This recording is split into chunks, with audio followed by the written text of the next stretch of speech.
Hi, I'm Alicia Hart from Vitality Northwest, and today I'm going to talk to you about how to do cold socks. Cold socks is something I do to my kids all the time, every time they get the sniffles or have some sort of flu coming on. And it's a miracle because all you need is 2 pairs of socks and some cold water. So I don't have any of my kids here to demonstrate today, which is a shame, but they're in preschool and I'm not going to ruin that. I have Baby Doll to help me. You gonna help, right? She has plastic feet, but trust me, your kids are not going to fight you on this more than like the first couple times. So I have a tiny pair of socks and I have a larger pair of socks. Ideally, the larger pair of socks is wool. It works a little bit better if they're wool, but big socks is fine. Fleece sleepy suit is fine. And what you're gonna do is right after Baby Doll has had a bath or something to get her feet warm, you're gonna get them out while they're still warm, hot feet. You're gonna take your socks that are about to be cold socks, and you're gonna get them wet and cold. Just sink water for kids. You can freeze your own socks if you're feeling adventurous. Anyway, so you get them wet, and then you wring them out until they are wet and cold, but they're not dripping water. Wet, cold sock. This is the part that grown-ups don't like. Kids are usually fine with it. Kids don't know that this is weird yet.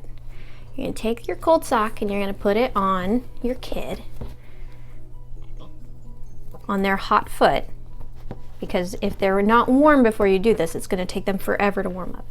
You put on the cold socks, and what this does is it convinces your feet that they're freezing. And what do you do when you're freezing? You send all of your blood to your internal organs to make sure you don't die. You're gonna cover this up with a warm sock, your bigger sock. And while all of your blood is suddenly rushing to your internal organs, it's hitting up all the lymph nodes. So you've got this very classy setup here. And then what you're gonna do is you're gonna take this kid and you're gonna put it in bed. And you're gonna tuck them in. Now, I understand that kids do not always stay tucked. That is why the fleece sleepy suit can be such a great thing. All right, Baby Doll, you're good to go. Now, the feet are still freaking out, saying, hey, we're freezing to death. How are we gonna fix this? And the body has just figured out that the feet aren't actually freezing, they're just wearing cold socks. So what happens is that all of that blood that you just sent to your internal organs gets flushed back through the lymph nodes again, and it takes all of the congestion out of your head, all of the blood that's causing that congestion, sends it down to your feet because blood's operating in a closed system. What can you expect out of cold socks? You can expect to sleep all night long. Kiddos will probably heat up the socks within 20-30 minutes tops. Their socks will be dry and hot.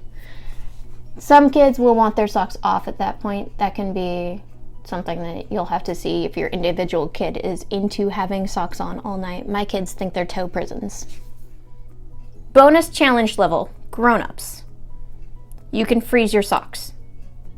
That sounds crazy, but it helps because the greater the contrast therapy, the faster it works for you. So grown-ups who have better temperature regulation, you can put your socks right into the freezer after you've got them all cold and wet, then hop into the bath. When you come out, your socks will be frozen stiff. It's a whole new experience to put on, probably kind of weird. You'll get used to it. You put them on, put your wool socks on, go to bed.